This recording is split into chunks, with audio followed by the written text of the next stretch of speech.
बातों में पल पल ध्यान रहेगा। शहद की तरह गोस्वामी जी लिख रहे हैं कि वो आनंद उसी पराग की तरह उसको मिलेगा। फिर और क्या लिख रहे, बंधों गुरपद नख मणिकर ज्योति सुमिरत दिव्य दृष्टि ये होती। अगर रामायण को मैं कहने लगे अभी तक आपको उसमें से दोहा और चौपाई अभी 3 घंटे में भी हम नहीं निपटा पाएंगे। जो आप कहते हमने रामायण पूरी पढ़ ली, अगर पूरी रामायण पढ़ ली होती तो ये बताओ, ये चौपाई कह रहे कि बंधों गुर पद नख मणिकर ज्योति, ये नख नाक के ऊपर यहाँ मणि गण ज्योति सुमिरत दिव्य दृष्टि होती। अरे कोई महात्मा, कोई विद्वान, कोई शास्त्री क्यों नहीं आपको कथा में बता गया कि मणि की तरह पर यहाँ पर गोस्वामी जी कहते हैं वो आपकी दिव्य आंख खुलेगी। ये कौन है ज्ञान? अध्यात्म। और ये सारी कथा सुनाना ये कौन है? भौतिक। जहाँ भौतिक खत्म होता है आंखों से जाकर देखने का, वहां से अध्यात्म बात शुरुआत होता है। प्रेमी भाई बहनों, इसलिए मैं आपको एक छोटा सा दृष्टांत और बताऊं कि एक राजा के राज में जैसे आज कड़ी सर्दी पड़ रही है, ऐसी सर्दी पड़ रही थी।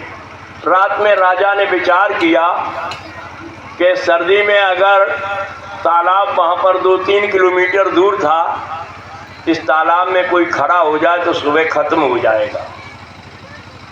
अपने मंत्री से कहा कि इस तालाब में अगर कोई खड़ा हो जाए तो रात में खत्म हो जाएगा। राजा के मन में आ गया अच्छा इनाम खोल दें। 100 रुपए उस वक्त बहुत थे राजाओं के राज्य। ठीक है, 100 रुपए इनाम कर दिए कि जो कोई तालाब में खड़ा रहेगा 100 रुपए उसे दिए जाएंगे, सुबह अपने ले आके। लेकिन कमर से पानी में खड़ा रहे, कमर से।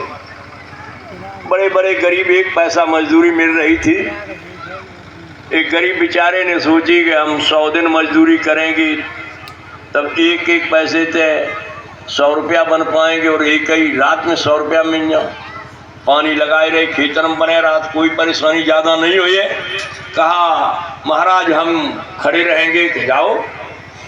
वो गरीब बेचारा गया, तालाब में खड़ा हो गया और रात भर अपना समय काटने के लिए राजा के अंटा पर ऊपर महल पर रोशनी दीपक जल रहा था। देखता रहा, भगवान की तरफ ध्यान बनाए रहे सुबह तक। सुबह वो निकल के महाराजा ने भेजा, देखो जाए खड़ा है, संतरी इधर उधर लगा रहे कहीं बाहर ना निकल आए। रात में खड़ा रहा। मेरे कहने का मतलब आप समझना, न केवल कहानी में ही रहो। आपने कहानी जो सुनाई, हम जो सुनाए काय बुरे, सब लोग जानते हैं, न जानते हैं मेरा भाव समझना किधर ले जाना चाहते हैं आप। सुबह जब देखा गया तो वैसा ही खड़ा। मंत्री निकाल करके लाए कि महाराज ये रात भर खड़ा रहा। कहा मरा नहीं? कहा मरा ही नहीं। तो क्या 100 रुपया इनाम देने लायक हो गया? बिल्कुल। मंत्री ने कहा महाराज जितनी परेशानी उठाई 100 रुपया तो दिए ही जाओ।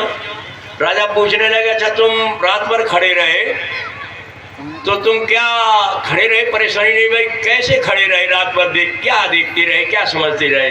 गरीब आदमी बोलो महाराज आपके अंटा पे रोशनी हो रही थी, एक दिया जल रहा था, हम रात काटी उसी को देख करके। राजा ने मंत्री से कहा अरे मंत्री तुम भी नहीं समझ पाए क्या? वही तो गर्मी इसको मिलती रही। अब बताओ 3-4 किलोमीटर पे दूर दिया जल रहा और बेचारा वह कहाँ मर गया सर्दियों में। कहा वही तो इसको गर्मी मिलती रही। चला गया, वो भी विचार रोता हुआ कि मर गए, रात भर खड़े रहे। मंत्री सोचा राजा की मति क्या हो गई, कहते कि उसी गर्मी से ये बना रहा रात भर। मंत्री घर चले गए। दूसरे दिन दरबार लगा, मंत्री आए ही नहीं। दरबार लग चुका, राजा इंतजार बैठे बिना मंत्री की कार्रवाई कैसे हो। और उन्हें क्या करो 20 फुट के 2 बल्ला जोड़ के और वहाँ ने थोड़े से चावल डाले, पानी डाली ने दाल डाल दी और आसमान पे 40 फुट ऊंचाई पर गाड़ के ऊपर टांग दे और नीचे थोड़ी आग जलाए वो शुरू कर दे। अब जब आग नीचे जल रही तो मंत्री को बार बार पुकारा जाए रहो, कहीं हरकारा दूसरा जा रहा, कहीं कोई जा रहा कि बुलाओ जल्दी। लेट हो रहे, दरबार बहुत लेट हो गया, तो बार बार जाए कहते महाराज अभी आ रहे, खिचड़ी बन रही है, नाश्ता ले कर लें और आ जाएंगे। 3-4 बार जाने के बाद लोगों से पूछा क्या बात, कि महाराज खिचड़ी, बार बार जय कह दे, तो आज जैसे देव कि नहीं ठहर जाओ, खिचड़ी बन जाए, खाए के हम आ जाएंगे। राजा ने घोड़े पर सवार हुए, कहीं कैसे खिचड़ी है हम देखेंगे, चल दिया। और जब पहुंचे जाकर के दरवाजे पर और उतर के मारे भक्के बजे से कहा खिचड़ी देखेंगे मंत्री, आज स्वयं बना रहे, कैसी बना रहे खिचड़ी। कहा मंत्री क्या बात, दरबार में नहीं आए अभी तक, मुझे आने पड़ा। कहा राजन खिचड़ी बना रहे, अभी बन नहीं पाई, खाएंगे और वैसे हम चल देंगे। कहा कहाँ बन रही है, कहाँ पक रही। कहा महाराज देखो। जब देखा 40 फुट ऊपर एक छोटी सी पतीली टंगी और नीचे आंच लगी। कहा अरे पागल मंत्री, हम तो समझते बहुत तेज है, अब तो बुद्धि को बिल्कुल ही पागल कहे कि जब यहाँ जल रही और वो वहां पक जाएगी। कि महाराज अगर जल नहीं पकी है तो वो तालाब में खड़ो रहो, भाई अंडा पे गर्मी कैसे मिल गई। कहा चलो चलो उसके 100 रुपये भी दो, अभी 100 रुपये उसके दो चल के। तो मैं क्या कहना चाहती, ए प्रेमी भाई बहनों, 5 तत्व का ये शरीर जिसमें ये देवता बैठा तुम्हारा, और तुम्हारी खिचड़ी कहाँ पकते है। तुमने बाजार में जाए खरीद ले, नीचे गणेश जी आए, रोज मत्था हुई लगी रही खिचड़ी। शंकर जी खरीद आए, पत्थर के जयपुर चले गए, गांव में कोई पैसा वालो माने का काम करो, एक लेकर मंदिरिया बनवाए दई, और वहां में 50,000 खरीदी शंकर जी दे। शंकर जी कितने हैं, 1 तत्व की, और तुम कहे तत्व के 5 की, मिट्टी कहे की 1 तत्व की, तुम कितने तत्व के, 5 की। अरे प्रेमी भाई बहनों, 5 तत्व का ये देवता और 1 तत्व से मत्था लगाए तो बोलो, अगर पत्थर से तुमने जोर से मत्था लगा दिया तो बोलो भगवान मिल जाएंगे कि मत्था फूट जाएगा। अब भी होश नहीं आ रहा, और क्या कहते, हम तो बहुत बड़े पुजारी, हम सब जान, तुम लोग हम बहुत अच्छे हैं।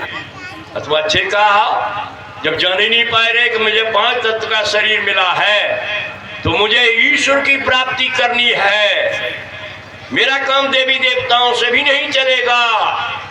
अगर चल जाते तो रावण जितनी तपस्या नहीं कर पाओगे, हिरण्याकश कितनी तपस्या नहीं कर पाओगे, महाभारत के वीर बहादुर जिनको कहा गया उतनी तपस्या नहीं कर पाओगे, जो अपने बाण इंद्रपुरी से मंगवा लेते थे, ब्रह्मलोक से मंगवाते थे, शंकर लोक से मंगवाते थे। अरे भाई तुम्हें कौन इतना पुजारी है जो मंगवा ले, और उनका भी अंत क्या हुआ। कहा बहतड़ी में जाओ, तुमने इतनी हत्याएं की हैं, इसलिए तुमको सबको गल के उसी में खत्म हो जाना है। अब आप बताओ, इनका कल्याण न हुआ तो आपका कैसे हो सकता। तो इसलिए मैं क्या बता रहे हूं, वो नकल छोड़ो जो पहले के लोग बेचारे जानते नहीं थे, पत्थर पूजा करते चले आ रहे थे। आपको तो जानने वाला मिल गया, बता दिया मसाला कि तुम्हारे अंदर ये मसाला है, ये काम कर लो। उन्होंने खोल खोल करके सब बता दिया कि संजू की पूजा क्या थी, योगी विज्ञानी थे, करियर भक्त भक्त प्राणी, ऐसे लोग सब के सब योग साधना जानते थे। त्रेता में क्या तपस्या थी, त्रेता विविध यज्ञ नर करई और प्रभु समर्थ कर्म सब तरई। त्रेता का विधान था कि यज्ञ के द्वारा इन कर्मों का बोझा हल्का हो जाता था, तब वहां यज्ञ विधान किया जा रहा था। जितनी यज्ञ कर लो उतनी ही पुण्य, और आपके कैमरे के कर्जे को उतरने का यही विधान था। द्वापर कर रघुपत पद पूजा, भाव न तरे उपाय न दूजा। अरे द्वापर में पूजा क्या थी, मूर्ति पूजा थी। आपको मालूम गुरु द्रोणाचार्य बाणा विद्या के गुरु थे, लेकिन एकलव्य को नहीं, उन्होंने हरजन समझ करके हटा दिया था। तब जब उनको ज्ञान मिला, समझाया गया कि तुम मूर्त बना लो उसी गुरु की जो तुमने गुरु द्रोणाचार्य किए थे, और वही मूर्त बना करके उनको कर्ण से, अर्जुन से बढ़ करके ज्ञान मिला था। ये मूर्त पूजा द्वापर की थी। कल जो केवल नाम आधारा, सुमेर सुमेर नर उतरे। कल युग में नाम की जरूरत है।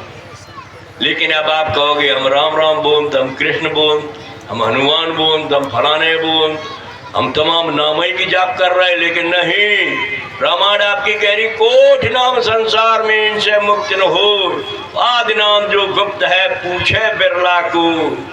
क्या लिख रहे? मृतक जावे गिरा सुहाई, श्रवण रुंध और जवाई रुका हुआ कान। तब क्या हाथ पोस्ट तन भय सुहाई, मानो अभय भवन से। ये जीवात्मा अभी आई। 64 नाम प्रभाऊ, और कल विशेष नहीं आन पाऊ। चारों युगों में नाम की महिमा एक ही है, बिना नाम के पार होने वाले नहीं हो। ये राम नाम मर्दे धरजे गोस्वामी, जे घट भीतर बाहर जो चाहो उजियार। भीतर और बाहर अगर आपको उजाला करना है तो राम नाम रूपी मणि को रखो। भ्रम हो गया आपको कि हम राम ही नाम जप रहे हैं। वही रामायण क्या कह रही कि एक राम घट घट में लेटा, ये जीवात्मा उसी ईश्वर अंश को बताया, ये भी राम है। और दूसरा राम कौन? एक राम घट घट में लेटा, और दूसरा राम दशरथ का बेटा, और तीसरे राम का सकल पसारा, और चौथा राम इन तीनों से न्यारा। चौथे ही राम को खोज लो तो हो जाओ भव से। कबीर साहब आए थे, उन्होंने साहब नाम बताया था किसका? उसी चौथे राम का। इसलिए प्रेमी भाई बहनों, सतयुग में भी वही चौथा राम, त्रेता में भी वही चौथा राम, द्वापर में भी चौथा राम, और कलयुग में भी भेद जो बताया जाता है चौथे राम का ही बताया जाता है। इसलिए आपको क्या बनना है? घर बार नहीं छोड़ना, गृहस्थी नहीं छोड़ना, बाल बच्चों को नहीं छोड़ना है। आप समझो कितनी लगन से रहना है, कितने प्यार से रहना है। राजा जनक राज्य पर जब बैठते थे, अपनी पत्नी से इतना प्रेम था कि अपने बगल में ही कुर्सी डाल करके बैठाती थी। अब बताओ प्रजा क्या कहती होगी। लेकिन उन्हीं राजा जनक को क्या लिखा गया? विदेह। विदेह लिखा गया है। लोगों ने नहीं माना कि राजा जनक विदेह नहीं होगी।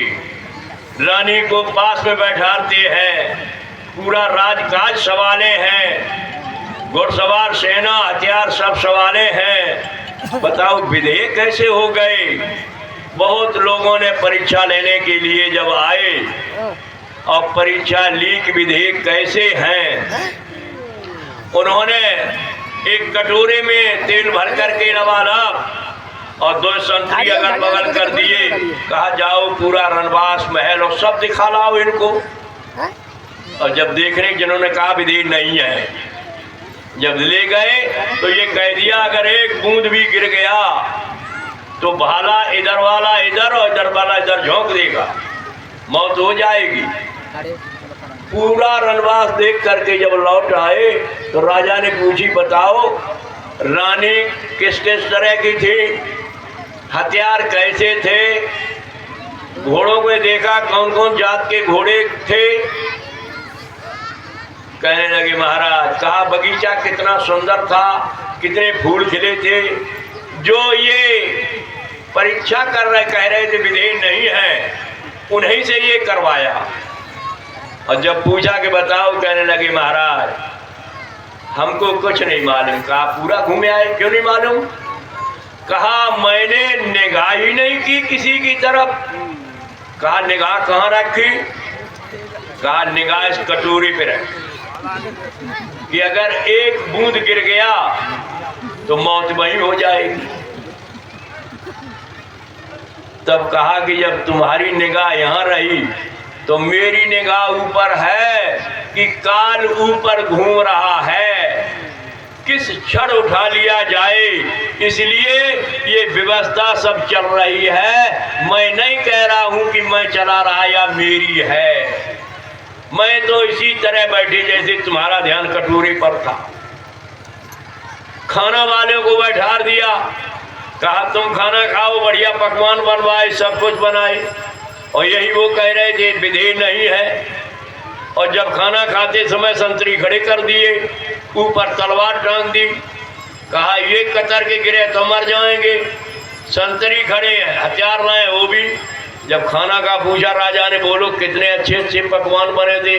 कहने लगे महाराज कतई का उस स्वाद की मुझे अब आवश्यकता बताने की नहीं है, हमने तो जल्दी जल्दी कौर टोट करके और पेट भर के आपको आदेश पालन करो, हम नहीं खाना में देखो कै प्रकार को है कै को नहीं। क्यों के ऊपर तलवार एक बड़े बारीकी धागे पर लटक रही थी। मैं सोच रहे थे कि अगर ये जल्दी करके हटो नहीं तो ये कतर के कहीं गिर गई तो खत्म हो जाएंगे। लेकिन ये बताओ राजा जनक को ये ज्ञान कैसे हुआ था जो ऊपर मौत की तरफ निशाना था। उन्होंने यही तो ढिढोरा पीट दिया था कि मुझे सपना हुआ है कि मैं भिखारी हो गए और अभी राजा बने बैठे हैं। आज की तरह मैं आपको बता रहा है कि विद्वानों की लाइन लगी थी, उस वक्त भी शास्त्रियों की लाइन लगी हुई थी।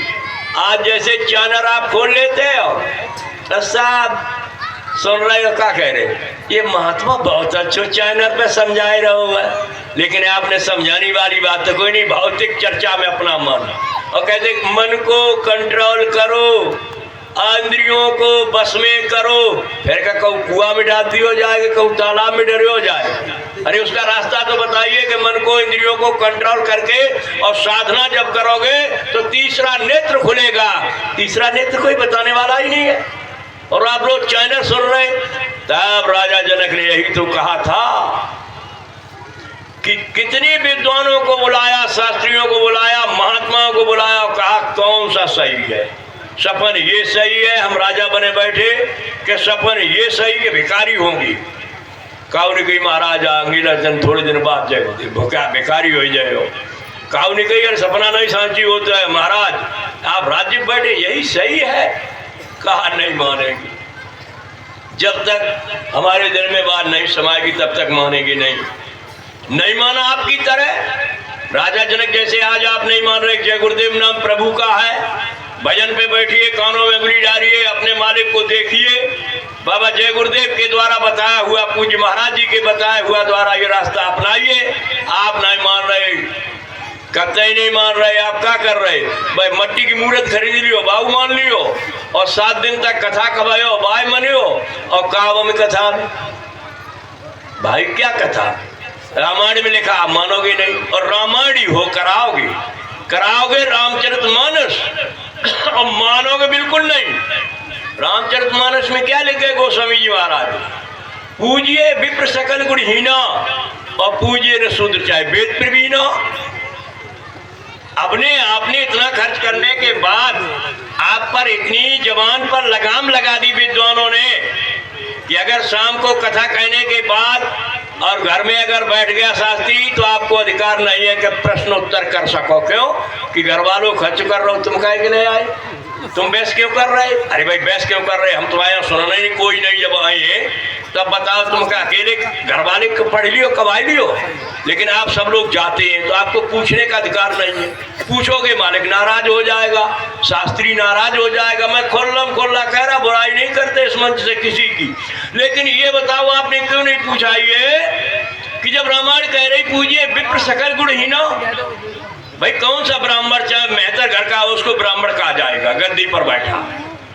आप बताइए कौन कौन गुणों से हीन होना चाहिए, और अगर उन गुणों से हीन नहीं है तो वो शूद्र है, गद्दी पर बैठने के काबिल नहीं है। आपने नहीं पूछा तो ये गुरुदेव वाले ही तो बताए रहे आपको का रजोगुण सतोगुण तमोगुण, इन तीनों गुणों से जो रहित हो जाएगा उसकी ये दिव्या खुल करके वेद व्यास की तरह से आना और जाना होगा जो परीक्षित को कथा सुनाई थी। तो वो दिव्य आंख खोलने वाली बात आपने खत्म कर दी। रजोगुण सतोगुण तमोगुण खत्म कर दिया। अगर कहा जाए तो क्या कहते हैं सब विद्वान, अरे गुणों से जब हीन हो जाए फिर विद्वान ही कहा रहो। लेकिन रजोगुण सतोगुण तीन गुणों से जब तक हीन नहीं है तब तक वो गद्दी पर बैठाने के काबिल नहीं है। बैठा रहो, को सुनाओ, लेकिन तब तक क्या करेगा? परीक्षित बताओ, कंस मारो गो। अब बताओ कंस कबे मर गो? परीक्षित ने गले में जारी थी, वो अपनी बिथा को भोग रहे 7 दिन।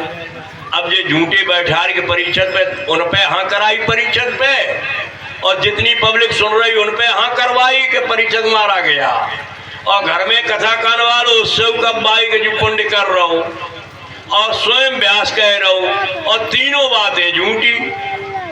परीक्षित भी नहीं बे हैं, अर्जुन का बेटा बना ही है परीक्षित, और ये भी व्यास नहीं, और ये जनता पे सब पे हाँ करवाई ले। तो चौपाई देखो फिर क्या कह रहे कि सांच बराबर तप नहीं, झूठ बराबर पाप, और जाके हृदय सांच है ताकि हृदय। हमारे जी सत्संगी बहुत लोग क्या, अगर हमारा बिला का अध्यक्ष जाए लिख लीजिए 100 रुपया, और अगर गांव में डंका पिटियो के भागवत होनी है तो सत्संगी क्या कर रहा हूँ, एक बोरी जखेच ले जाओ, एक 3 जू ले जाओ, और देते 5000 रुपया और ले जाओ। अब बताओ कहे को सत्संगी, कोई कोई तो 5-5 लाख की स्वयं भागवत करवा रहे हो, कहे गुरु सत्संग में आती है, मैं सामने बैठ जाता। क्या कह दें, अगर ज्यादा कहें तो ये आना भी बंद हो। इसलिए हम कहते हैं क्या, ए प्रेमी भाई सत्संगियों, हम दबाव नहीं दे रहे, निंदा नहीं कर रहे, लेकिन समझो कबीर साहब क्या कह रहे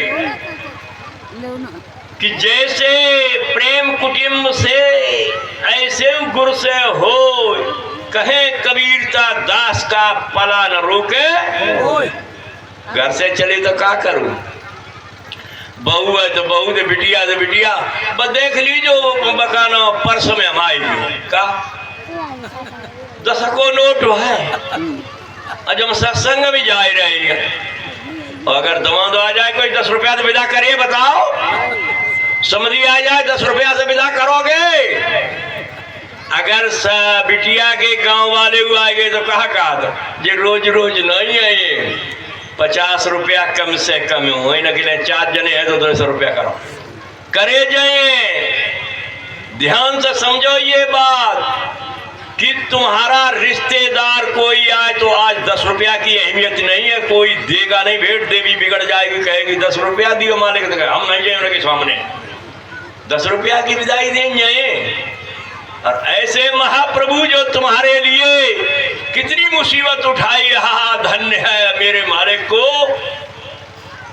इमरजेंसी में डंका पीटा और कहा कि घोर अपराध है ये नसबंदी परिवार नियोजन देश के। मैंने तो टाट पहन दिन की तैयारी थी, नहीं हाल ही भर्ती हुए थे, स्कूल छोड़ा और पट जय गुरुदेव नामदान अजर्रा में ले लो, कहा जाने नामदान है, देखने चले गए। जेलें भर गई, 21 महीना जेल में रहे। तुम्हारे शव के लिए कितना तुमको दर्द होना चाहिए। अरे 15-20 साल की जवानों, 30 साल और 40 साल वाले, तुम्हारा जन्म होना नहीं था। मैंने अपनी आंखों से स्वयं देखा, 5-5, 6-6 महीना के बच्चे गर्भ से निकाल के नाले में डालते, कुत्ता खाते देखे। ये शासन की व्यवस्था थी। कोई नहीं बोला देश के अंदर, कोई महात्मा विद्वान, कोई मजहब नहीं बोला। तब बाबा जी ने इस बीड़ा को उठाया। घोर अपराध है, अन्याय है। जो आ रहा उसको आने दो, अपने प्रारब्ध से आ रहा है, और जो भेज रहा उसके भोजन के लिए माँ के पास दूध पहले भेज देता है। बाबा जी ने आवाज उठाई। कितने लोग जेलों में गए, कितनी महिलाओं के बच्चा जंगल में पैदा हुए, कितने प्रेमियों की ऊपर चांद के चौराहे बनाए गए। लेकिन 21 महीने में तुम्हारी ये कानून को खत्म कर दिया। जिस महापुरुष ने तब आज घूम रहे नौजवानों, तुम्हारा जन्म होने वाला नहीं था अगर गर्भपात नसबंदी हो जाती। तुमको सबको माँ के गर्भ से निकाल करके गंदे नालों में और नसबंदी करा के एक एक बच्चा भी नहीं होने दिया जाता। बोलो तुम कहां से आ जाते। आज तुमको ये ख्याल नहीं है कि जिस महापुरुष ने तुम्हारो जन्म दे करके और आगे की रास्ता के लिए तुम नौजवान बने घूम रहे। आज देख रहे कितनी देश में मजहब चल रहे हैं। कोई मजहब कह रहा कि शाकाहारी हो जाओ, कोई कह रहा। और जिन धर्मों को तुम मान रहे हो उन धर्मों में कहीं भगवान कृष्ण ने एक बूंद शराब पी, कहीं मांस खाया, कोई इतिहास कहीं नहीं। राम जंगल में घूमे, कंदमूल फल खाए, और आप क्या कहते हो राम राज लाएंगे। अरे कि तोड़ फोड़ हड़ताल से नए कि भाषण देने से आ जाएगा।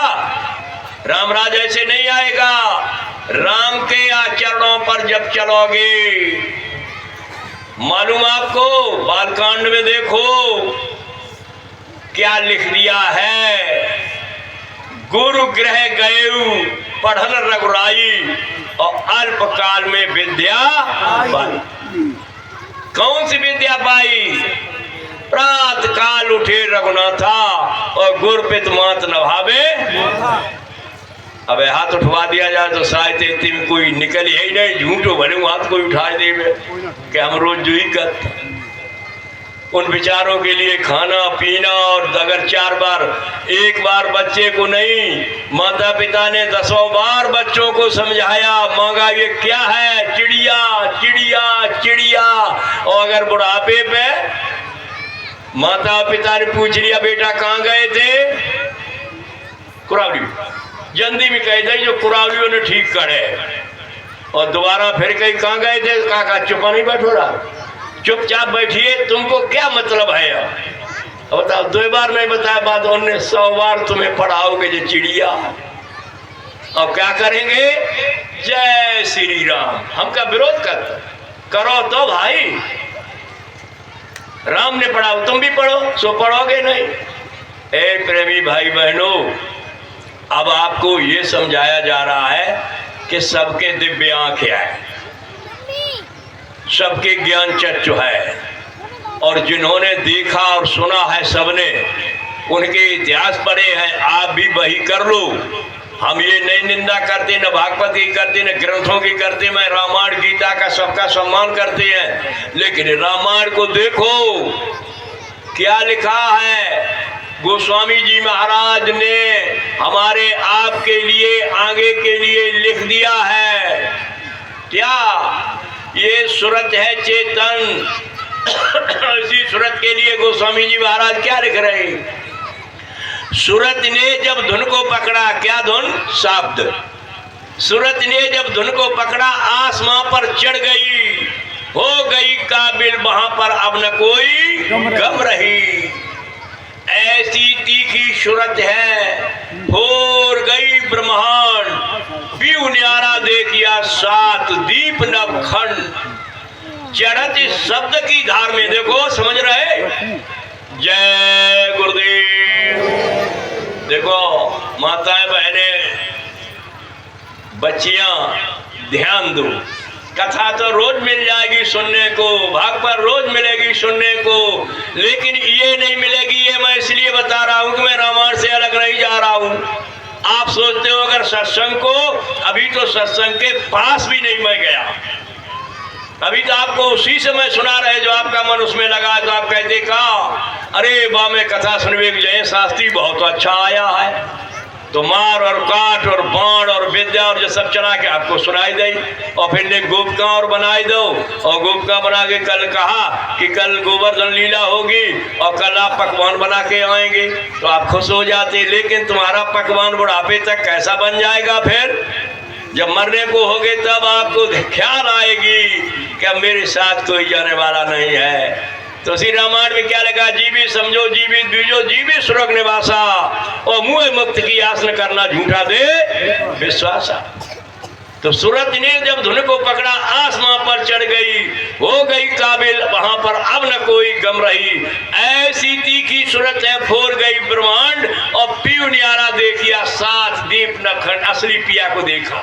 चढ़त शब्द की धार में आत्मा झूले जाए, रोम रोम में रस रहा और आनंद भरा। डोरी लागी डर मिटा, नाद रहा घन्ना, और सूरत सुहागिन हो रही, सो प्रत्यक्ष देखा। अरे ये कथा मिलना चाहिए तुमको। ये मनुष्य शरीर बेकार चला जाएगा और कथा भी ये आपके काम में नहीं आएगी। फिर गोस्वामी जी महाराज क्या कहते, मुंह धेऊ नयन त्रस्त भयऊ, और पुण्य चितवत कौशलपुर गयऊ। कौन कौशल नगरी? जहां ईश्वर बैठा है। तब कहा पुण्य चितवत कौशलपुर गयऊ, मोह बिलोक राम मुस्क्यारे। आप देखो राम की चर्चा करते हैं और गोस्वामी जी महाराज कहते हैं कि तुम्हारे सबके पास ये व्यवस्था है, आप देखो रोज। और भाई गुरु महाराज ने कहा रोज देखो, कहा मोह बिलोक राम मुस्क्यारे। अब जैसे ही मोह खोलो, कहा व्यापक ब्रह्म निरंजन निर्गुण विगोद विनोद, सो अज भक्ति प्रेम बस। वो निरंजन के स्थान पर दशक कमल पर अब मुंह खुला उनका। कहा देवी देवताओं से होते हुए किसने भेद दे दिया, मेरे पास तक चले आए और हंसने लगे। और जब हंसने लगे तब प्रवेश हो गए। हम आप उसी में गोस्वामी जी महाराज कहते जो साधना करने वाले प्रवेश हो गए। तब क्या लिख रहे कि उधर माज अंडज सुज राजा। बड़े बड़े ब्रह्मांडों को देखा, जो मैं आपको बता रहे हैं कि ईश्वर का लोक है, ब्रह्म का लोक है, पार ब्रह्म का लोक है, महाकाल पुरुष का लोक है, उसके ऊपर सतलोक है। तब कहा अति विचित्रता लोक अनेका, और वर्णन करूं एक से अनेक है। राम मिलन ले आए, ठीक धर्मपाल लगा अपने। देखो प्रेमी भाई बहनों, इसलिए बता रहे कि हम रामायण में ही आपको ले जा रहे। और चलो गीता में आपको बताऊं, जहां आप कहते हो क्या, अगर हमने कहा उल्टे कहा जय गुरुदेव, तो हमारे रित्तेदार का कहा राधे राधे। और साहित्य है कि जहां में आप बैठे हुए हो, आधे नहीं 90% राधे राधे। हम कहते हैं अगर राधे नहीं करी तो क्या कहेंगे। अब जय गुरुदेव में आए, असली चीज तो राधे ही राधे है।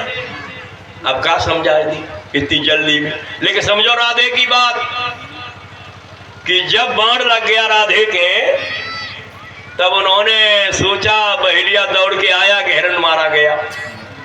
हिरण नहीं मारा गया, कौन मारा गया? पदम फाट गया पैर का। बहुत विलाप करने लगो महाराज। का यदुवंशी के कम थे, का वो एक आदमी घर के को कोई अगर कोई मार दे तो बाकी परिवार वाले में अगर मौका मिल जाए तो मारिए दिए तुरंत। सोचने लगो कि अब तो हम मारे ही जाए, क्योंकि यदुवंशी अभी टुराएंगे आकर। 56 करोड़ यदुवंशियों की जब भीड़ आएगी तो मुझे जिंदा कैसे रहना पड़ेगा। भगवान कृष्ण ने कहा तुम मेरे पास यहीं बैठो। हम इसी इंतजार में थे कि अदला बदला था हमारा आपका बहेलिया, हमने ही मारा था, और वही बदला मैं ब्याज के आज तुम्हारे चुकाने के लिए मैं बैठा हूं। मैं भी अपने धाम जा रहा हूं। लेकिन ऊदो बड़े भक्त थे। जब ऊदो भक्त थे तो दौड़ के आए, ध्यान से सुनना, जय गुरुदेव। जब दौड़ के आए, रोने लगे, कहने लगे, ए बच्चियों हम देख रहा हूं, अगर स्कूल में पढ़न जाए हो और पढ़ाएंगे अध्यापक और तुम चर्चा कर रहे हो तो वो लोगों ने कितने अच्छो लगे, तुम कहीं सीख नहीं पाए हो। इसलिए सुनो, तुमको ये बहुत जरूरी सुनना है। वक्त तो तुम्हारे लिए ही आ रहा है। हम लोग तो ऐसे बुढ़ापे में भजन के अलावा फिर दिखाए हुए सुने हुए की क्रिया कमजोर हो जाए। तो नौजवानों के लिए कितनी मेहनत हो रही है कि दूरदर्शी आएगी और धरा पे सज्जो, ये तुम्हारे लिए है। दृष्टि दूर करो कि यहाँ कुछ नहीं हमारा है, हमको अपने निज घर की तैयारी करना है। अरे मीरा तुम्हारी तरह से महिलाओं में तो थी, राजस्थान की रजवाड़े घर की और मीरा, उसका इतिहास देखो। तो प्रेमी भाई बहनों, ये देखो कि आपका इतिहास अभी मैं ये दिखा रहा हूं कि कहां से किसको कहां जाना है। कि आपकी आंख कान खुले तभी तो दिखाई सुनाई देगा, आंख कान नहीं खुलेगी तब तक कैसे दिखाई सुनाई देगा। रास्ता ही भूल गए, और रास्ता भूल गए इधर उलझ गए, और जब तक आप होश में आओगे, समय पर पकड़ोगे, और तब तक आपकी हमारी श्वासों की पूंजी 1 मिनट में 15 और 24 घंटे में 21,600 अच्छा शरीर होने पर रहती हैं, और बीमारी लगने पर 4,000 6,000 श्वासें धुकड़ी की तरह चल जाएंगी। अरे एक तालाब में पानी भर दो, छोटा सा सुराख कर दो, उसी सुराख से धीरे धीरे धीरे धीरे एक दिन वो हो जाएगा कि तालाब पूरा सूखा हो जाएगा। तो इसी तरह से हमारा आपका कोई वर्षों से संबंध नहीं है। यहाँ पर श्वासों की पूंजी का खजाना मिला हुआ है। धीरे धीरे जब निकल जाएगा तो एक भी श्वास हमको आपको न धन से मिलेगी, न कहीं सिफारिश से मिलेगी, न कहीं अदले बदले से मिलेगी। उसी क्षण काल भगवान के सिपाही आकर के ले जाएंगे। बोलो क्या रह जाएगा। इसलिए कृष्ण भगवान की मैं अभी बता रहे थे, वहीं आपको मैं ध्यान फिर लौटा रहा हूं कि जब ऊधों आ गए और ऊधों ने चर्चा ये की कि केशव हो भगवान, ठीक ठीक, अरे आप जा रहे हो, आपका शरीर छूट रहा है, इस मृत लोक में बिना आपके मैं नहीं रह सकता हूं, मैं भी आपके साथ ही चलूंगा। बोलो इतने भक्तों में आज तो कोई दुनिया में प्राण छोड़ नहीं रहा उनके नाम पर, लेकिन ऊधों ने कहा मैं नहीं रहेंगे। तब भगवान कृष्ण क्या समझाने लगे, ऐ ऊधों सुनो, ऊधों जड़ शरीर है नासा, जैसे किलनी बैल छोड़ जाए, वैद नबज तज आशा, ऐसे ही ऊधों नरदेई है ना करियो विश्वास। कहा ये जड़ शरीर है, किलौरी मरे भय बैल को छोड़ जाती है, हकीम नबज पकड़ कर बता देता है कि अब ये जल्दी जाने वाला है। ऐसे ही ये शरीर है, इसको हम भी नहीं अपने शरीर को ले जाएंगे। बोलो तुम्हारा शरीर कैसे जाएगा। लगाया मंगा लूंगा। फिर कहने लगे महाराज क्या। कहा और सुनो, देखो कृष्ण भगवान गीता में इशारा कर रहे हैं, आप लोग फिर भी नहीं मान रहे हो। आप तो महाभारत की कथा सुन के और आप ये समझ रहे हो कि पूरा महाभारत करा दिया उन्होंने, हम उनके गुणगान कहाँ रोक रहे हैं। वो धर्म की स्थापना के लिए आए, आत्म कल्याण के लिए नहीं आए थे। तब उन्होंने बताया, ए ऊधों इधर देखो, वो कहा चेतन सुरत शब्द है चेतन, और चेतन सत्यलोक का वासी, चेतन गुरु खोज ले ऊधों, कट जाए जन्म मरण की फांसी। ऐसा करो, ऊपर वाली लकड़ी निकाल और इसमें टच कर पाओ जल्दी। काटो पकड़िए जय गुरुदेव। फिर केशव कहने लगे कि महाराज और बताओ। तब क्या बताया, जो आप लोग सुनते हो विद्वानों के और बड़े बड़े वक्ताओं के, क्या कहते, जर्रे जर्रे में, कण कण में, जहां भी देखो वहां भगवान कृष्ण कहते वहां मैं। अब आप इसे क्या समझ लोगे। जब बड़े बड़े विद्वानों ने महात्माओं ने नहीं समझ के इस चीज को कह पाए, आप कैसे समझेंगे। देखो उनका ही बनाया हुआ विधान है, अच्छा करो बुरा करो कुछ भी करिए, मिट्टी पर भी हाथ डालोगे तब भी विधान उन्हीं का है।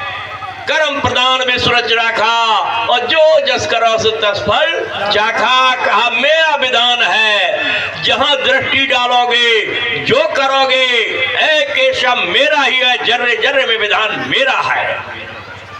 कहा महाराज फिर क्या। तब कहने लगे मैं तो 3 लोक का स्वामी। देखो कृष्ण भगवान उद्धव को समझा रहे जब बाण लगे समय, कहा मैं तो 3 लोक का स्वामी, जन्म मरण का नासा, खोज संत तत्वदर्शी उद्धव तब आवो मेरे पास। कहा अगर तत्वदर्शी महात्मा आपको मिल जाए, वो मेरे पास आने का रास्ता बता सकता है, उद्धव और कोई दूसरा रास्ता नहीं है। अब आप तत्वदर्शी नहीं समझ पाए कौन सा होता है?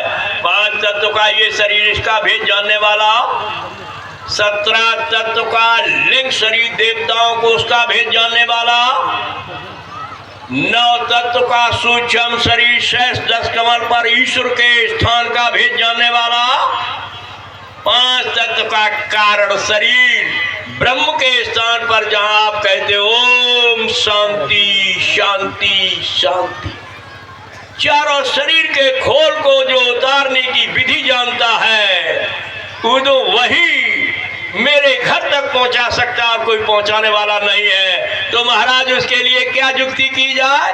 तब कृष्ण भगवान क्या कहते हैं? ऐ उद्धव संत शरण में जाओ, योग विधि अपनाओ और नाम खजाना उनसे लेकर धाम हमारे। बताओ जब तक कहीं नहीं कि कृष्ण बोलियो, कन्हैया बोलियो, काना बोलियो, केशव बोलियो, राधे बोलियो, क्या कही? संत की शरण में चली जाओ, वो नाम का खजाना दे देंगे, मेरे घर आ जाओगे। बोलो हम लोग जो है उनके आदेश को मान रहे कि आप लोग मान रहे? खोज लो, इसलिए बिना संत के पार नहीं होने वाले हो। लग गया?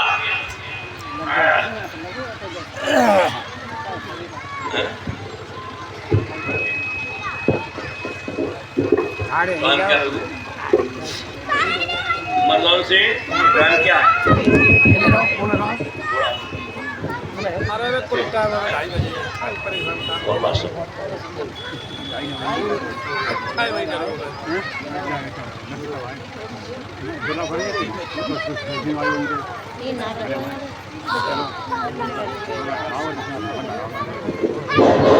जय गुरुदेव।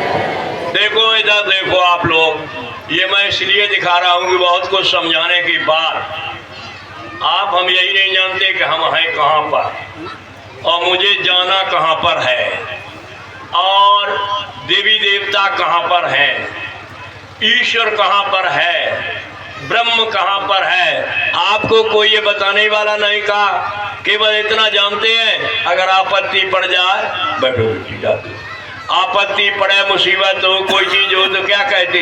सब जब आप हार जाते हो तब आप क्या कहते? ऊपर वाला जाने। कितनी भी भक्ति कुछ भी करो, दान पुण्य करो, भाई दान पुण्य के लिए तो ये है कि आपने अगर ध्यान दिया हो, तो मैं आपको ये बता रहा हूं कि मजहबों में जो रास्ता चल रहा है और जिन्होंने पकड़ लिया है जाति की तरह से, जैसे हिंदू मुसलमान सिख ईसाई छोटी बड़ी जातियां हैं, इसी तरह से एक जात एक से प्रेम नहीं कर रही। इसी तरह से जो मजहब बने हुए हैं वो मजहब के आने वाले महात्माओं ने नहीं बनाए, उन्होंने तो भगवान से मिलने के लिए अपना नाम खोजा और बता दिया। जैसे कबीर साहब आए, उन्होंने खोजा, कहा भगवान प्रभु का नाम साहब साहब, और साहब के उनके जाने के बाद जो साहब के अनुयायी हो गए वो आज दिन तक यही सबसे कहते हैं कि तुम इधर आ जाओ, साहब से मिलो। और साहब मिलने वाले क्या कह के गए? जब इंदुमती को नामदान दिया कबीर साहब ने, नामदान देकर के, क्योंकि राजा इंदुमती रानी थी, बहुत दुखी रहती थी, कोई रास्ता नहीं मिल रहा था, दिमाग में सोच रही थी मरने के बाद क्यों झोपड़ी में जन्म हुआ या पशु पक्षियों में चले गए। राजा ये कहते थे कि रानी होकर के खुश नहीं रहती हो, इससे बड़े सुख और कहाँ है, लेकिन वो कोई जवाब ही नहीं दे रही थी। काफी दिनों के बाद जब ज्यादा कहा तब कहने लगे अभी तो रानी है, मरने के बाद कहाँ जाएंगे बताओ। राजा चुप हो गए, कहने लगी सुख की चीज नहीं है, रानी ने कहा सुख मिलने वाली बात है नहीं। तब मंत्री से कहा तो मंत्री ने कहा एक महात्मा रहते हैं, वह टीले पर उनसे अपनी व्यथा कहो जाकर के और रानी को पहुंचाओ। राजा ने अपनी बात बताई। उन्होंने कहा कि अरे असंतोष हो तो मेरे पास भेजिए, उनको रास्ता बता देंगे। बस डोला बन के रानी को भेजा गया। वहां जब रानी पहुंची जाकर के चरणों में प्रणाम करके बैठ गई। समझाने के बाद उसके मन में आ गई कि महात्मा पहुंचे हुए हैं। कहने लगी हम तो आपकी चेली बनेंगे और यहीं रहेंगे, आपकी सेवा करेंगे। कबीर साहब ने कहा यहाँ न रहो, अपने महल में रहो जाकर, मैं तुमको रास्ता दे रहा हूँ, उस रास्ते से करती रहना और साहब से मिलोगी जाकर के। और मेरा नाम कबीर है, मैं तो कबीर है। उसने मान लिया। मानने के बाद घर जाकर के उसके लगन थी। ये चीज लगन से हर चीज होती है। घर में भी काम करोगे, पढ़ाई भी करोगे, कोई काम करोगे, लगन नहीं तो कुछ नहीं होगा। और लगन है तो काम बनेगा। जब लगन से काम उसने किया और जब उसकी दिव्या खुली और खुल करके ये मंडल समझो, यहाँ पर नीचे देखो, यहाँ पर हम आप बैठे, ये और इसके ऊपर ये गोला दूसरा वाला है, ये मृत लोक का, ये लोक मृत लोक ये है। और इसके ऊपर में लिंग लोक है आसमान में। यहाँ नहीं आप समझते हो देवी देवता यहाँ नहीं रह पाएंगे। क्यों कि अगर यहाँ रहेंगे तो रोटी दाल चावल उनको खाने पड़ेगा और खाएंगे तो आप अगर आप लेटरिन दे दोगे तो लेटरिन, नहीं तो उन्हें स्वयं लेटरिन बनवाने पड़े, क्योंकि मृत्युलोक का विधान है। इसलिए उनका आहार दूसरा है, सुगंधी का। सुगंधी में कोई हमारी आपकी तरह मलमूत्र नहीं बनता है। तो उनका लोक ये है जिसको कहते हैं लिंग लोक। इस लोक में पहले नीचे स्थान पर एक बना हुआ है जहां पर कचहरी में बैठे हुए मालिक, उसका नाम है धर्मराज। आपको ये नहीं मिलेगी कहीं सत्संग सुनाते खूब रहे, लेकिन मैं प्रैक्टिकल बोर्ड द्वारा जैसे बच्चों को पढ़ाया जाता है कि देखो ये बना है कलम का और बिना पढ़ा बच्चा छोटा शिशु वो कलम के का पर अंगुली घुमा करके पेन चला करके तब आगे सीख करके IPS, PCS, DM और कलेक्टर बनता है जाकर।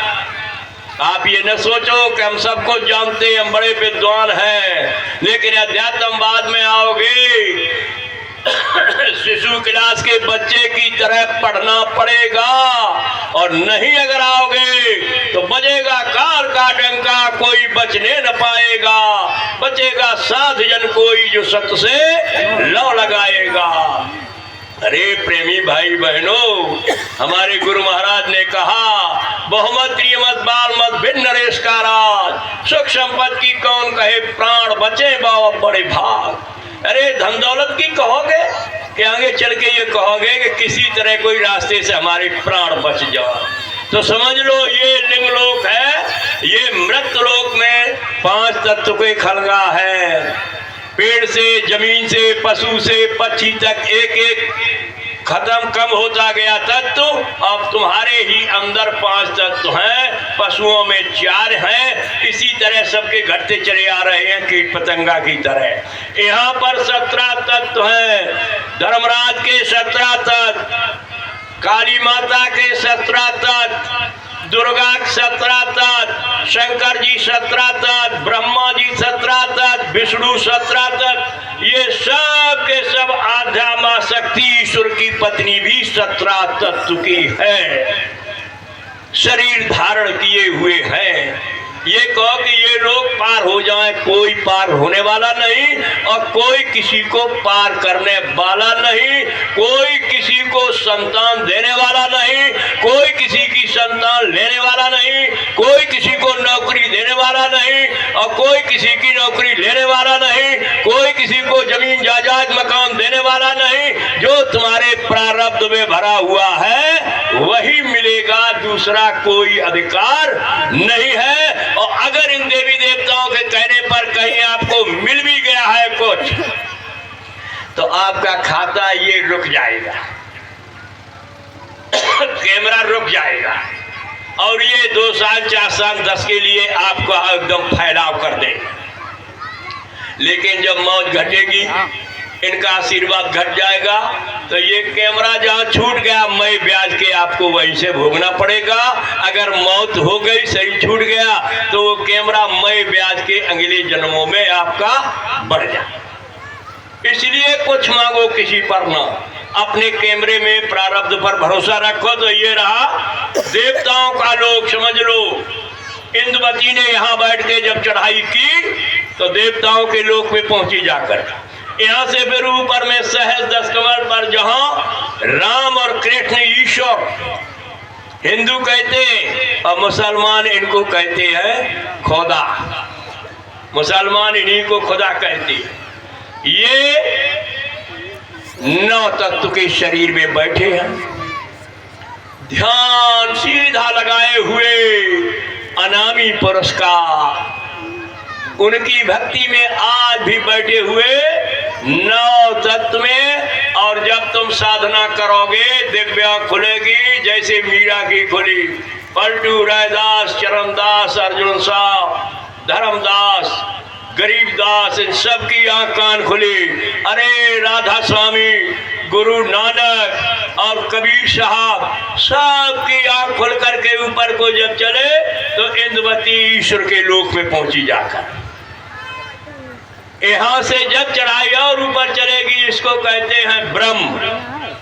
यहीं पर आपके ये ब्रह्म का स्थान है। और कितने कपड़े का है? 5 तत्व का, शब्द, स्पर्श, रूप, रस, गम। ये 5 तत्व का खोल ब्रह्म पर भी चढ़ा हुआ है। यहाँ तक के लिए बताया, अगर आपकी भक्ति जोरदार हो गई तो ये स्वर्ग और वैकुंठों में भोग जाओगे, लेकिन पार नहीं हो पाओगे, यहाँ से भी नीचे उतर आओगे। और ऊपर पार ब्रह्म का लोक है, महाकाल पुरुष का लोक, भंवर लोक। इसमें अब इनमें कोई कपड़ा नहीं हो। ये सत्पुरुष जब यहाँ पर मीरा पहुंची, यहाँ के ऊपर में आप देखिए, महाकाल पुरुष के ऊपर में आपने सुना है कि महापुरुष जहाँ बैठे हैं वो आपने थोड़ा समय ज्यादा नहीं लेंगे भाई, आप लोग थोड़ा समय और बैठिए। आपने सुना कि बिंद्रावन, देखो आप गाते हैं जिस चीज को, उसको मैं समझा रहा हूँ। बिंद्रावन बंसी बजी, मोहे तीनों लोग, वे तीनों मोहे नहीं, रहे कौन से? कौन अर्थ लगाओ, क्या कह दे? कंस कंसनी नहीं मोए, या और कोई बुराई वालों सो नहीं मोह। नहीं, क्या वो तीनों लोग के अलग हैं? तीनों लोक में ही थे, लेकिन कौन नहीं मोए? यहाँ पर महाकाल पुरुष पर जो आपकी बज रही, जिसको कहा है बिंद्रावन बंसी बजी, कौन नहीं मोए? ऊपर में चलो। ये सत्पुरुष को इस बंसी की क्या जरूरत? अलग पुरुष को क्या जरूरत? अगम पुरुष को क्या जरूरत? इन तीनों लोकों में बंसी नीचे के लिए बज रही थी, ऊपर वाले धनियों की तो अलग आवाज थी, इसलिए वो मोहने की बात नहीं थी। महापुरुषों ने और संतों ने इस तरह से लिखा है, लेकिन यहाँ भौतिक ज्ञान से अर्थ नहीं कर पाओगे। प्रेमी भाई बहनों, जब सतलोक में यहाँ पर मीरा पहुंच गई, कबीर की शिष्या वो इंदुमती, मीरा तो उनके रैदास के कहने पर गई थी, लेकिन इंदुमती जब कबीर साहब यहाँ साहब से मिलने को पहुंची, तब क्या लिख रही है? लौट करके जब साधना छूटी तब लिख रही, पायो भेद गई ऊपर में सतलोक आसन से, और कबीर गुरु वहीं पर देखे हमने निज आखन से। आई उधर साधना छूटी, गुर से कही हम मुख से, और सतलोक में आप धनी हो भेद छिपाए हमसे। अब विश्वास भयो है पूर्ण मेरा साहब मुझ में, और कबीर गुरु आप ही साहब अब न शंखा। कहने लगी आपने भेद क्यों छिपा लिया था? आपने कहा कि मैं कबीर हूँ और साहब से मिलना जा करके। और जब मैं सतलोक में पहुंची, आंख मूंद करके, कान बंद करके ध्यान पर बैठी, तो सतलोक में कौन? दिव्यांग और कान खुले, मीरा इंदुमती का शरीर यहाँ, और वहां पर जब पहुंच गई है तब उसने देखा कि कबीर बैठी कहाँ? सतलोक में। ए प्रेमी भाई बहनों, बाबा जय गुरुदेव ने कहा कि मेरा तो नाम वही जो गोस्वामी जी महाराज रामायण लिखने वाले, लेकिन जय गुरुदेव नाम के मैं प्रचारक हूँ। और जब तुम जय गुरुदेव बोलोगे तो वहाँ अनामी पुरुष से मिलोगे जा करके। जब अनामी से मिलने वाले इनको बूझो तो वहाँ बाबा जय गुरुदेव बैठे हैं, संत वही बैठते हैं, सतलोक से आते हैं। इसलिए ये दर्जा सतलोक से यहाँ तक का मृतलोक से हम आपको चढ़ाई ये करनी है। और यहाँ से बीच की कोई भी आपको पूजा बता दे उससे पार होने वाले नहीं हो। जब तक आंख और कान अंदर में नहीं खुलेगा तब तक वो हरि ऊपर सतलोक वाला यहाँ नहीं मिलेगा। और बाबा जी को परम संत कहा जा रहा है, इसलिए ऊपर देखिए अनामी लोक है जिसका कोई नाम नहीं है। इसको गोस्वामी जी महाराज ने भी तो लिखा है। अब विधे के सुनो विचारा, जो है नाम रूप से न्यारा, तीन लोक चौथे पद पारा, जो अनाम में हृदय अपारा, अद्भुत आद अनाम न कोई, जहां यह नाम रूप न होई। रामायण में लिखा है भाई, मैं तो आपको कहीं अंत नहीं ले जा रहे। इसलिए ये मैंने आपको इसलिए दिखा दिया कि अगर करोगे तो ये चढ़ाई कोई दूर नहीं है, और करोगे नहीं देखोगे तो आप चाहे इस मंडल की पूजा करो, चाहे इसकी कर लो, चाहे आप महाकाल पुरुष लिख के गाड़ी पे भेज दो, चाहे ब्रह्म लिख के भेज, आप घूमते रहो, चाहे पार ब्रह्म लिख के घूमते रहो। ये आपके लिए शिड्डी बनाई है। जब तक शिड्डी से आप ऊपर सतलोक नहीं पहुंचोगे तब तक आवागमन जन्म मरण छूटने वाला नहीं है। इसलिए ये आपने चैप्टर देख लिया, आप ज्यादा टाइम में नहीं लेंगे। आप लोगों को क्या करना है, समय बदलने जा रहा है। परिवर्तन जो गोस्वामी जी महाराज ने कहा था कि मैंने खड़े होकर बैठ करके जो मन से कह दिया, सूरज पूरब से पश्चिम निकल सकता है, लेकिन बाबा जी की एक भी बात झूठी होने वाली नहीं। आप लोग विश्वास करिए। आप ये मत सोचिए कि जय गुरुदेव वाले पहले गांव में बहुत थे, अब कम हो गए, काफी मर गए। आप ये चिंता करते रहेंगे अब थोड़े रहिए जो मर जाए। बात सही है आपकी, लेकिन आपको ये मालूम होना चाहिए उन्होंने कहा मैंने जिसको पकड़ लिया है उसको छोड़ेंगे नहीं, छोड़ेंगे नहीं। और आगे आ रहा सतयुग, कितने समय के लिए? 1000 वर्ष। सूरदास भी लिख गए 1000 वर्ष सतयुग जब आएगा, आप विचार करो क्या जन्मना मरना छूट गया है? बराबर है। और ये नामदान लेकर के उम्र पूरी करके वो चले जा रहे हो, बच्चा बन के फिर आ रहे। जब बच्चा बन के आ रहे हैं तो क्या है, सतयुग की आबादी के लिए तैयार होके यही तो आ रहे जो मर मर के तुम्हारे बीच से जा रहे हैं। तुम्हारे घरों में छोटे बच्चे अपने आप आवाज लगा रहे जय गुरुदेव। आप क्यों नहीं समझ पा रहे हो कि ये कौन बोल रहा है? तो वो सतयुग की बात बाबा जी ने कहा जल्दी आ, लेकिन शाकाहारी कहा कि आप मेरे कहने पर शाकाहारी प्रचार करती रहना। अब आप सोचते हो कि बाबा जय गुरुदेव के अलावा काऊ मजे में इधर क्यों नहीं ज्यादा आते आप सोच रहे हैं कि अगर हम जय गुरुदेव में जाएंगे तो मछली छूट जाएगी, बकरा बकरी छूट जाएगा, अंडा छूट जाएगा, शराब छूट जाएगी। अरे भाई ये तुम्हारा भोजन तो है नहीं, ये तुम्हारा भोजन नहीं है। अब आप देखिए क्यों नहीं।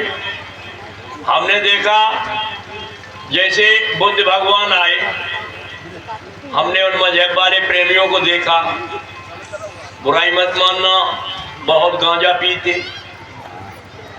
बहुत शराब पीते, और अगर पैसा पैदा हो गया तो बाजार से मीठी खरीद ला। और जब उनके कार्यक्रम देखे तो क्या भगवान बुद्ध की ये फोटो लगा करके, और कोई नाम नहीं, बुद्ध भगवान की फोटो लगाते। अब आप विचार करो बुद्ध जी क्या लिख गए कि मांस राक्षसों का भोजन, जो मां दूसरे का मांस खा रहा है वो अपने बेटे के मांस को ही समझे कि मैं अपने बेटे का मांस खा रहा हूं।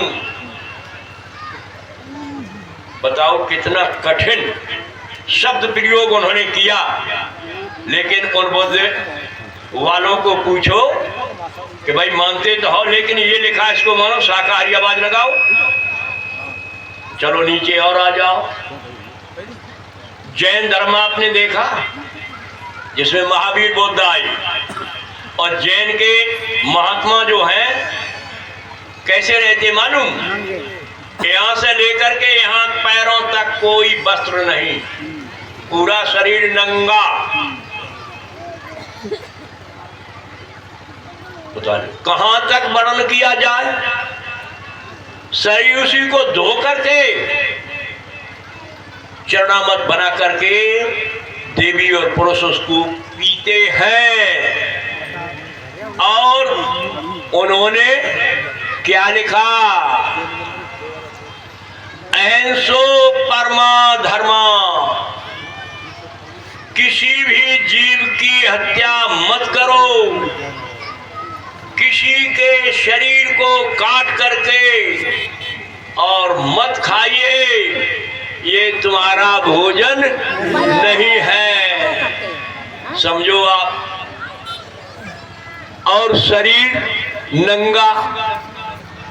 अब आप समझो कि जब वो पूरा समय अपना दे रहे किसमें? महात्मा बन करके, और लोगों का समय और अपना समय बिता रहे। मैं बुराई नहीं कर रहा हूं, बिल्कुल बुराई नहीं, लेकिन सच्चाई को मैं छिपाएंगे नहीं। प्रेमी भाई बहनों, जैन धर्म महावीर बुद्ध अपनी धर्म पुस्तक में क्या लिख रहे? छोड़त जड़तन भई महाना, यानी ये जड़ शरीर पांच तत्व का। और वो क्या लिख रहे? चार शरीर छोड़ जग जाना, ताको फेर न आना, कहा नागा पंथ अंत को जाना, तब ये भेद उन किया बखाना। नागा पंथ कितने नागा? अगर कहीं तुम गंगा जमुना समुद्र के किनारे चले जाओ, कहीं कुंभ पड़ जाए तो देखत देखत हैरान हो जाओगे। हजारों की लाइन चिमटा लगा हुआ साथ में है, कोई कह नहीं पाएगा कौन। कहा नागा पंथ है। और किनको? जैन में महावीर स्वामी माने हुए संत, तब उन्होंने लिखा नागा पंथ अंत को जाना, तब उन्हें भेद ये किया बखाना। छोड़त जड़तन, फिर आ जाओ यही जैसे मैं अभी समझा रही थी। ये जड़ शरीर को जब छोड़ दिया, छोड़त जड़तन भई महाना, चार शरीर छोड़ जग जाना, और ताको फेर न आना जाना, जन्म मरण छूटे बिदनाना, वही सूरत है चतुर सुजाना। उन्होंने भेद साफ करके दिया नागा पंथ में। महावीर बुद्ध ने नंगे नहीं रहे थे, शरीर बताया कि इसमें अंदर में ये है जीवात्मा बैठी। जैसे आप अपने शरीर में कपड़ा डाले हो, एक जैकेट पहन ली, दूसरा आपने कुर्ता पहन लिया, तीसरे बनियान पहन ली, और चौथे आपने शेंडू पहन लिया। चार कपड़ा हो गए। जैकेट उतार के रख दी एक, कुर्ता उतारा दो, बनियान उतार दी तीन, और जब शेंडू उतारो तो क्या शरीर का कपड़ा हो गए? चार। और चार कपड़ा जब उतार दियो तब आपका निजी शरीर दिखाएगा ये पांच तत्व का। ऐसे ही महावीर बुद्ध ने कहा ये पांच तत्व का कपड़ा जब साधना करोगे जीवात्मा से निकलेगी। और अभी मैंने बताया लिंग लोक में देवताओं वाले 17 तत्व के कपड़ा में प्रवेश हो जाएगी। और जब 17 तत्व का कपड़ा उतर जाएगा तो 5 तत्व के कपड़े में 9 तत्व के कपड़े में सूक्ष्म शरीर में हो जाएगी। और वो भी जब उतर जाएगा तो कारण कपड़े में पहुंचेगी 5 तत्व का। और कारण भी जब उतरेगा तब लिख रहे ना कोई पंथ भेष न कोई, ना कोई पंथ भेष न कोई, ना कोई रंग रूप बाड़ी। और चारों शरीरों को छोड़ करके सूरज चढ़े ब्रह्मांड में, तब उसको धन धन कहिए। तो नागा पंथ में उन्होंने साफ ये कहा, तो यहाँ के मानने वालों ने शरीर के कपड़े उतार दिए और नागा भेष बना लिया। अब भाई अगर भेष भी बना लिया तो शाकाहारी कहो। आ जाइए अब कृष्ण भगवान ने और अर्जुन की जब बात हुई, सनातन धर्म जिसको आप मान रहे हो बता देना।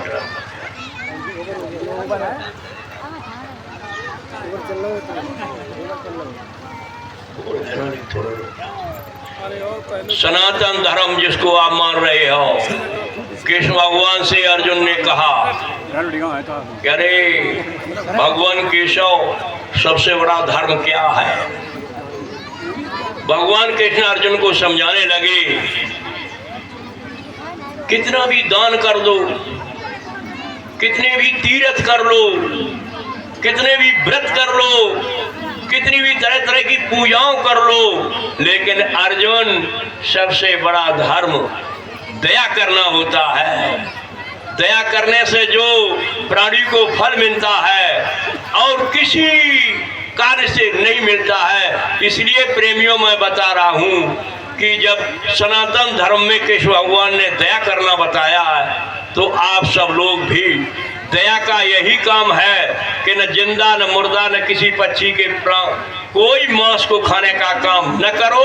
और वाकई जो भी मजहब वाले हैं उनसे यही कहो कि जैसे बाबा जय गुरुदेव के अनुयायी शाकाहारी का प्रचार कर रहे, आप भी सबसे बड़ा धर्म यही है कि सब लोग अगर शाकाहारी हो जाएंगे, जब विचार बदल जाएंगे तो समय कितना अच्छा आ जाएगा। गांव में सब लोग प्रेम और भाव से रहने लगेंगे। वैसे तो मैं आपको कहाँ तक बताऊं, अरे सम्राट अकबर ने भी लिखा, कबीर साहब ने भी लिखा, मोहम्मद साहब ने लिखा। अगर सबके बयान में खोले तो अभी घंटा खंड लग जाएगा इसी काम में। इसलिए शाकाहारी हो जाओ। और गाजीपुर में अभी कार्यक्रम चल रहे, सत्संगी भाई बहनों जिन्होंने सेवा न दे पाई हो वो लोग सेवा दे ले। और उधर आपका होली का कार्यक्रम, आप लोग होली के कार्यक्रम के लिए तैयारी करो कि जो 5 दिन का कार्यक्रम होगा उसमें मैं जाकर के सत्संग सुनेंगे।